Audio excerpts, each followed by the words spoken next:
Many years have passed since the assassination of Dr. Martin Luther King Jr. Our nation has experienced several trials, tribulations, and victories.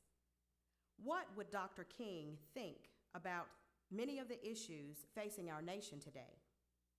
Students from Westside Elementary School debate team, along with their debate coach, Mr. Jeff May, will present a possible scenario on what Dr. King's reaction might have been with regard to specific issues. Ladies and gentlemen, on behalf of Westside's Congregations in Action, I present to you a conversation with Martin.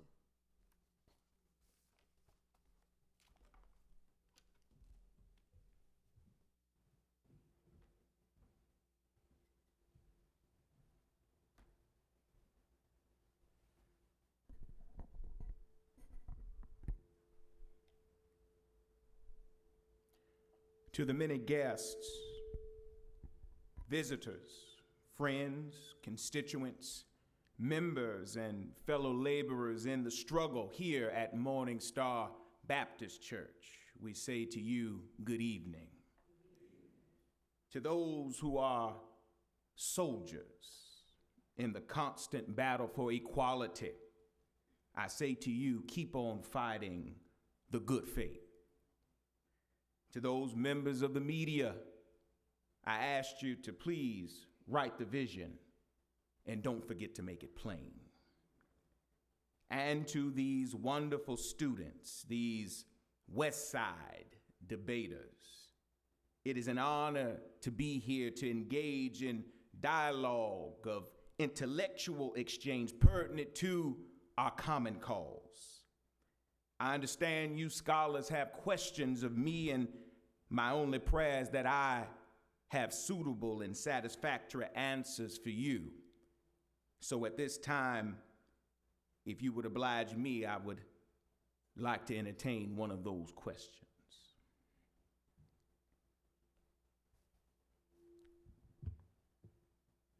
Dr. King, what are your feelings on all of the changes in the world, including the election of our first African-American president?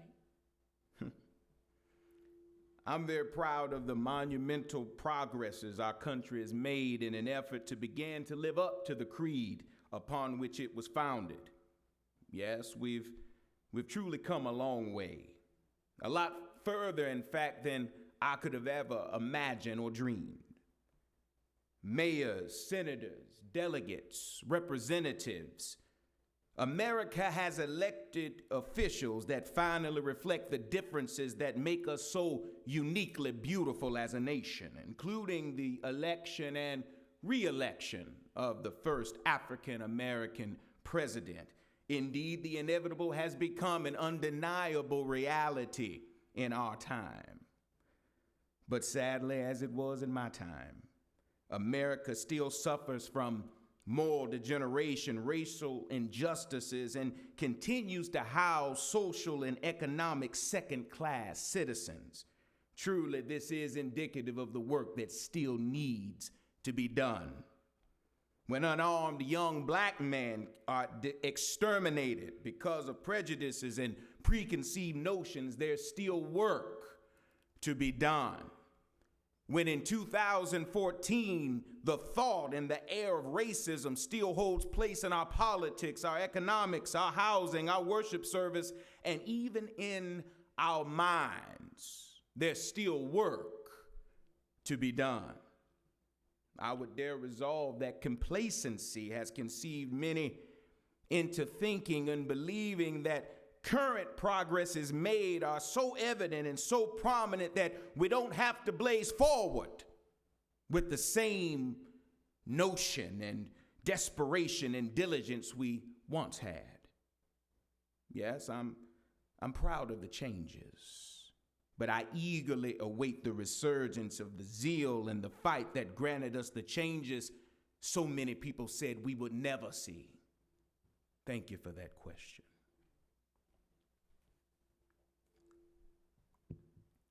Reverend, we find ourselves in church this afternoon. Do you feel the church maintains the same influence on society and social justice as it once did? I must say that's a mighty big question from such a small vessel. I only hope I can do as well in answering his question as he did in asking it. There was a time when the church, as we're surrounded by many of our clergy in the community, and I'm sure that they could agree with me here when I say that there was a time when the church was very powerful. It was during that period that the early Christians rejoiced when they were deemed worthy to suffer for what they believed. In fact, in those days, the church was not merely a thermometer of ideas and principles of popular opinion. It was more of a thermostat that transformed the morals of society. While they were small in number, they were big in commitment. They were too God intoxicated to be astronomically intimidated. And with that unction, they were able to bring an end to social evils and gross injustices of that time.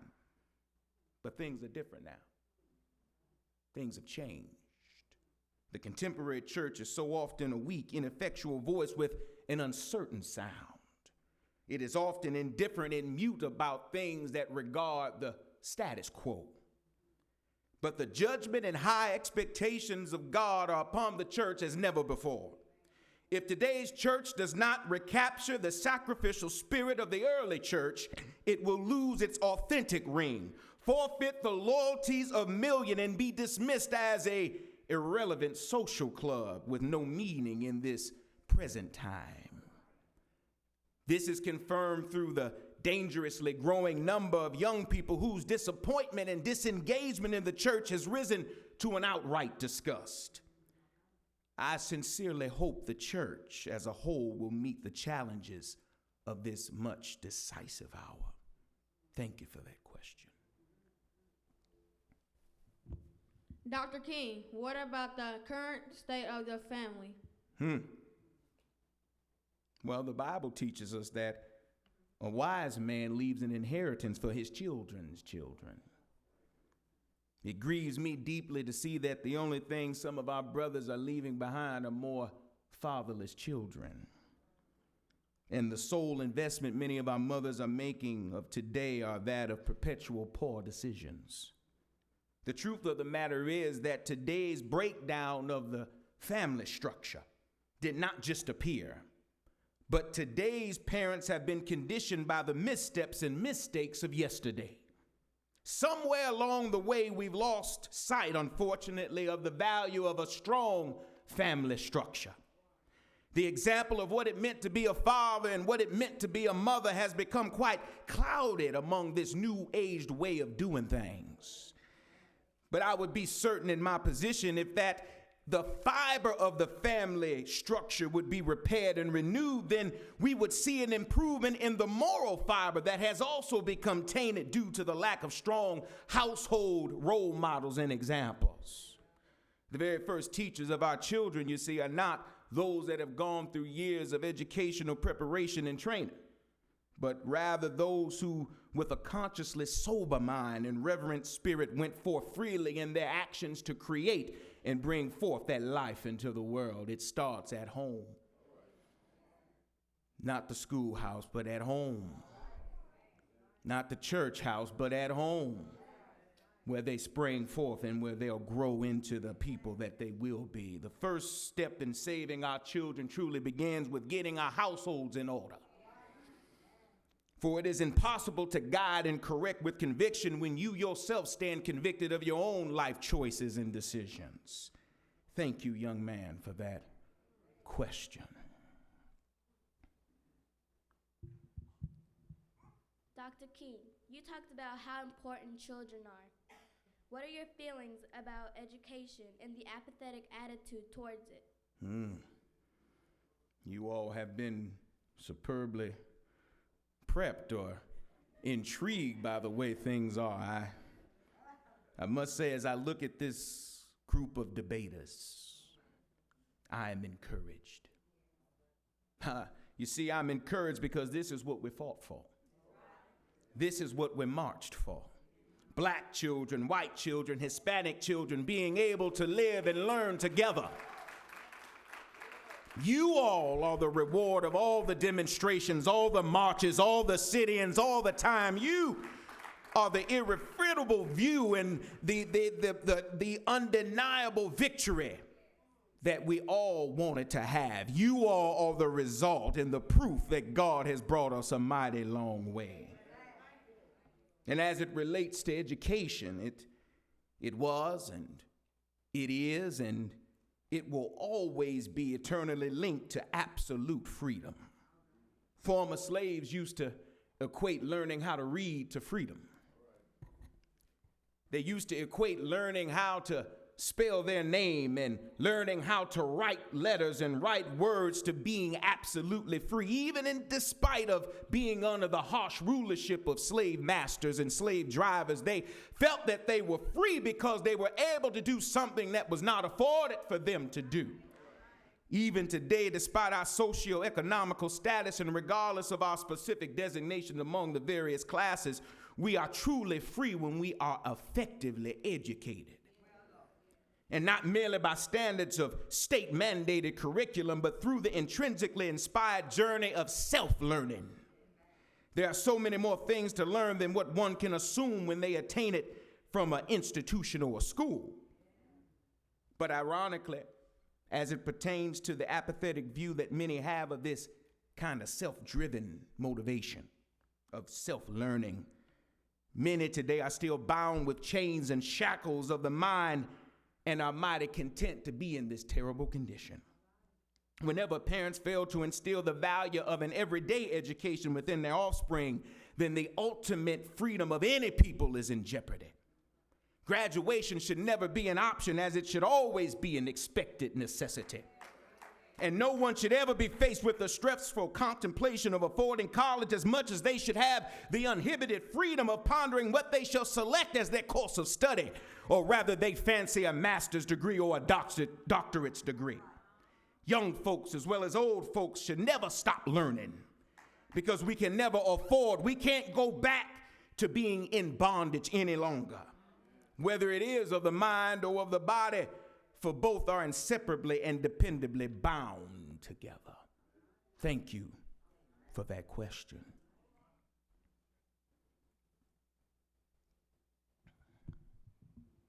Dr. King, there are a great deal of poor people in our country. How does that make you feel to see that today? In 1967, I struggled with the question of why there were 40 million poor people in America. In a place that boasts to be the land of opportunity, so many of its own were strangers in 67, and they were foreigners of this so-called opportunity. Sadly, I'm still asking myself the same question in regards to the insurmountable number of people who are poverty-stricken within the borders of one of the richest countries in the world. True compassion is more than flinging a coin to a beggar. It comes to see that an edifice that produces beggars needs to be restructured. The same system that my Poor People's Campaign aimed to restructure is indeed still in need of some restructuring. Now, I applaud the efforts of President Obama in desiring to raise the minimum wage. But at the same time, more needs to be done to grant men and women the dignity of earning a decent and appropriate living to satisfy their necessities of life. Give them pride and respect in knowing that they've been considered worthy and significant to support their families with wages and opportunities that keep their shoulders square and their heads held high. Don't merely give them a stagnating handout, but strengthen the marrow of their bones and strengthen the joints in their feet that they may be able to stand up on their own 2 feet as proud Americans in this country. Truly, the fight against poverty was among my last, but it is still among this country's greatest. Thank you, young lady, for that question. With the current popularity of reality shows, how do you believe African Americans and minorities are being reflected within the media? Well, I desire your patience. With all the Atlanta housewives and the loving the hip hops and the flavor of love I might struggle through here. During my era, we utilized the media to make known the gross injustices of this country to the rest of the world for the cause of equality. Today, it is my estimation that many of our own are utilizing this same medium to do more harm to their own in front of the rest of the world. Just as we use media to magnify the dignity and self-respect of black people in an effort to dispel the hateful and ignorant myths and misconceptions shared by many, today some of our very own are doing the exact opposite. They are profiting from the confirmations of various stereotypes and preconceived opinions conceived and held by people who hate their very existence. It is extremely difficult to fight the good and admirable fight when you sabotage and handicap your own self. While I've always enjoyed humor and laughter, I've never been partial to leading the jeers via self-abasing coonery. It is important to use our influence and brief limelight, however quick it may be, however fleeting it may appear, to aid in the effectual change we all wish to see. We must not do better just in front of the camera, but we've got to do a better job behind the scenes, so that when we're projected to the whole world, it's not some artificial offering, but it is sincere and true in its nature. Thank you. Thank you, young sir, for that question. Dr. King, we have one last question. What are your thoughts on your legacy, MLK Day, monuments in your honor, and other celebrations like Black History Month?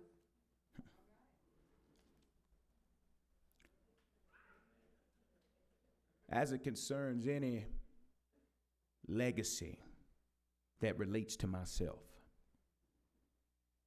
it has to be a legacy of personal action for overall change. While I deeply appreciate and stand in humble reception of any honor, acknowledgement, or observance, I must say, in the spirit of truly moving forward, we must set our attentions on building people, not statues.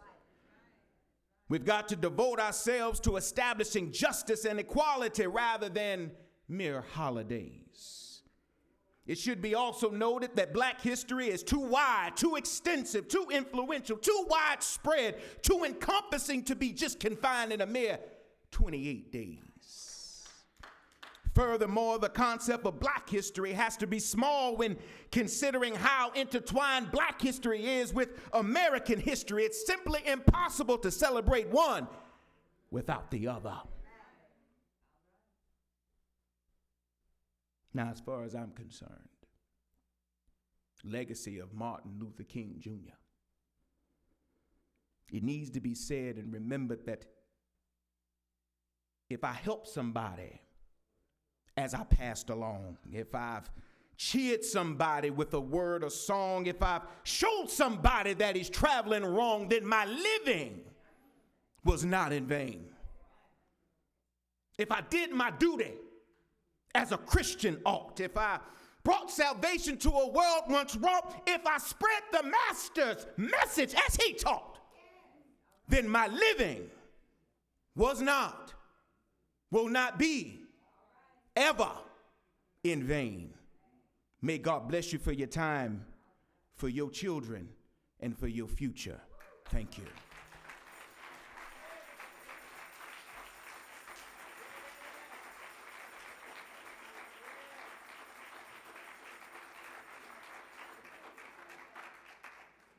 As promised earlier, this was a dynamic presentation that was engaging. It was educational, and I certainly hope that you enjoyed it as much as I did. To the parents, I just want to take a moment just to thank you so much for being here, for all that you do all the time. Would you please stand?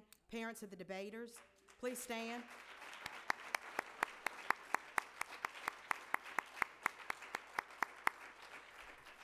We definitely recognize that the young boys and girls would not be able to do what they do if it were not for your support and just being there, having them where they need to be on time. We thank you so much for that. To everyone here, to Pastor Lewis, Thank you so much for allowing us to do this here at the church. We really appreciate that. Again, Pastor Jeffries, thank you so much for coming today.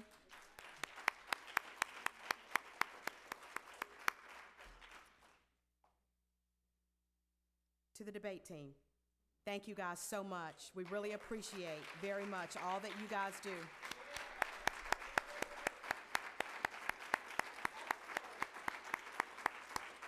And to all of you for supporting them monetarily, we really appreciate that.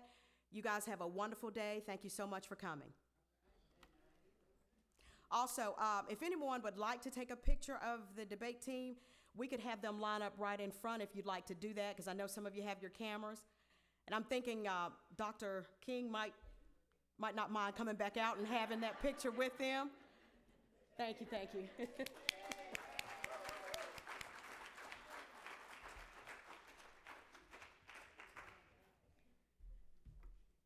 He did a great job. He really did.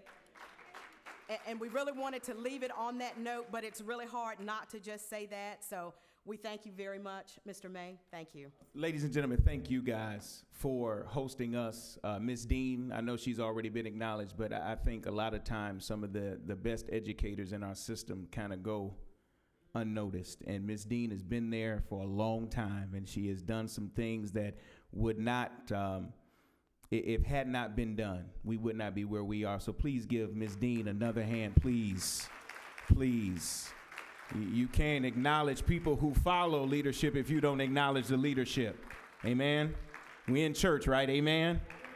And Ms. Ambrose has already done it, and she's acknowledged those parents, and enough can't be said about their parents. You know, when you see them as outstanding and fabulous as they are, please know that they came from fabulous and outstanding homes. They reflect home training. And we could not be where we are without those parents. So, ladies and gentlemen, thank you again for obliging us and supporting these great debaters in their effort to sort of spread the wealth of talent and the greatness that is in Roanoke, Virginia. And they have this city on their shoulders and on their backs, and they're going to do a good job in doing it, all right? Thank you guys very much.